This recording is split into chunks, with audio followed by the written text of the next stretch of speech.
Welcome back to my channel. This is 코인 노마드. 안녕하세요, 코인 노마드입니다. 자, 시장 조용한 가운데 조금씩 상승하고 있는데 일단 목표는 단기적으로 10만 불입니다. 리플의 스테이블 코인이 드디어 시총 3억 달러를 넘었다고 합니다. 엄청난 급성장 추세인데 리플 스테이블 코인이 디파이 플랫폼 에이브 V3의 이더리움 마켓에 공식 상장된 후 한 단계 급상승했습니다. 에이브 자체에서 공개한 데이터를 보면은 리플 스테이블 코인의 시장 반응이 뜨거웠다고 평가하고 있는데 리플 스테이블 코인의 최대 강점은 공급량이 무제한이라는 것입니다. 미국 달러와 1대1 패킹만 유지된다면은 수요에 따라 공급량만 조절하면 되고 항상 1달러만 유지하면 된다는 것인데 최근 유통량 조절과 업그레이드를 위해서 소각도 함께 병행을 했습니다. 글로벌 스테이블 코인 시장은 2030년까지 3조 달러를 넘어 토큰화 경제화까지 된다면 6조까지 성장할 것으로 보고 있는데 여기에 맞추어 리플 스테이블 코인과 USDC가 가장 큰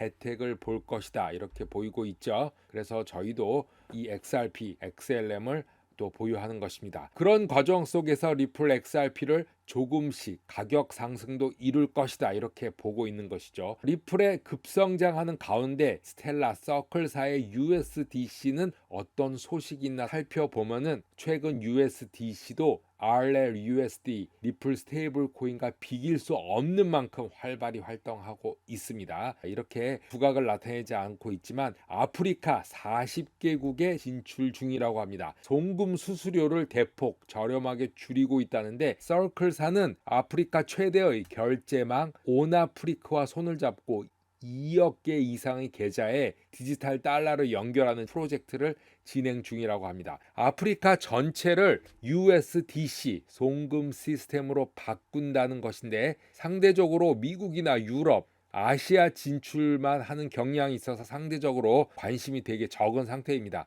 하지만 아프리카 내에서는 파격적인 변화입니다. 단숨에 선진국 같은 시스템으로 사용하게 되는 것입니다. 풀밭을 걸어 다니다가 갑자기 선진국화 되는 것인데 아프리카 송금의 80%가 미국과 유럽 은행을 거친다고 합니다. 이제 그럴 필요가 없어지는데 이로 인해서 수수료도 5 빌리언 넘는다고 하는데 USDC를 사용한다면 이 엄청난 수수료를 이제 절감할 수 있게 되는 것입니다. 다른 말로 말하면 미국 중앙은행 수익이 줄어든다는 것인데 아프리카의 스테이블 코인 채택을 더욱 가속화할 것으로 보이고 있습니다. 채널리시스 보고서에 의하면 사하라 이남 아프리카 최근 거래량 43%가 스테이블 코인으로 변화하고 있다는데 이거 엄청난 것입니다. 이것은 통화 불안과 디지털 전환의 자연스러운 결과라고 합니다. 투자한 만큼 뽑고 있다는 것입니다. 미국이나 유럽, 아시아는 이미 여러 가지 사용할 수 있는 옵션이 있기 때문에 굳이 안 해도 된다 이렇게 있지만 아프리카는 그게 아니죠. 무조건 해야 된다기 때문에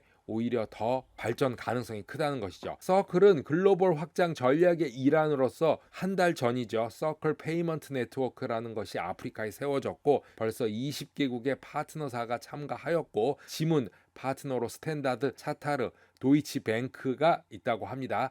아랍에밀레이트에서 금융 라이센스도 받았다고 합니다. USDC 스테이블 코인에 대해서는 수없이 많이 언급을 해드렸죠. 그리고 최근에는 RLUSD도 언급을 많이 해드렸는데 USDC는 XRP 거래에도 이제 자주 쓰입니다. 특히 유럽에서는 거의 USDT는 저물어져 가고 USDC가 사용되고 있는데 이제 리플 스테이블 코인 RLUSD와 USDC 이 두 가지가 전 세계 스테이블 코인을 독차지할 것이다 이렇게 보고 있죠. 그리고 자산화로 인해서 무한대로 커질 수 있다는 것입니다. 이제 은행도 필요 없고 스테이블 코인 네트워크만 필요한 시대가 올 것인데 이게 아프리카에는 벌써 오고 있다는 것이죠. 거기에는 XRP, XLM 그리고 ADA 이렇게 세 가지 크립토가 남게 될 것이다. 미국의 경제학자 쿠르거가 미국 경제가 심각한 둔화 초기에 있다라고 말했는데 그 시작은 올 6월부터라고 합니다. 요 밑에 차트를 올려놨는데 이건 트럼프에 관한 얘기인데 한번 보면 7월에 경기 데이터들이 발표가 되면서 이제 심각성을 드러나게 될 것이다. 이 시기에 상승 위험 투자는 비트코인이 될 것인데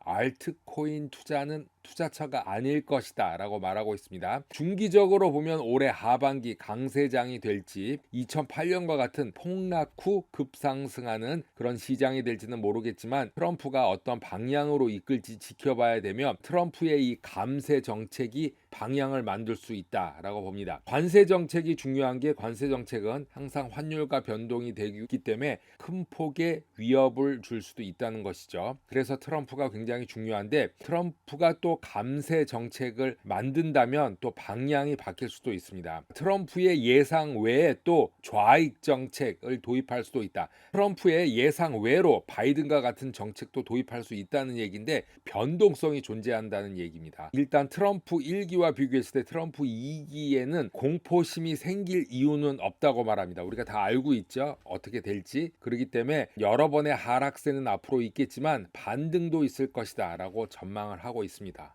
크립토 분석가 RT 마르티네즈가 XRP가 역방향 헤드앤숄더 패턴을 돌파한 후 30% 정도 상승할 수 있다라고 전하고 있는데 기술적 분석으로 봐도 상승 가능하다라는 말입니다. 현재 2불 초반에 있는데 2불 90까지는 상승 여력이 있다. 그럼 다시 3불대로 가는 초반에 있는 것이죠. 도지코인도 상방향 채널 하단에 있는 만큼 여기서 단기적 상승이 가능하다. 채널을 깨지 않는 것으로 보고 있는데 채널을 깬다면 더 내려가겠죠. 하지만 채널을 깨는 것보다는 상승 여력이 모든 코인에서 많기 때문에 단기적 상승을 보고 있고 솔라나 같은 경우는 상승 여력이 크다고 보고 있습니다. 그 말은 완벽한 컵 앤 핸들이 보통 이렇게 나오는데 지금 여기에 있는 중요한 포인트 단계다. 보통 이 컵 앤 핸들 뒤에는 완전한 손잡이를 만든 후 파라보릭으로 상승하는 경향이 있는데 라울팔도 바나나 시즌이라고 이름을 만들었습니다. 지난해 수위가 상승할 때 수위에게 붙여진 이름인데 이렇게 컵 앤 핸들을 만들고 나서 이 끝에서는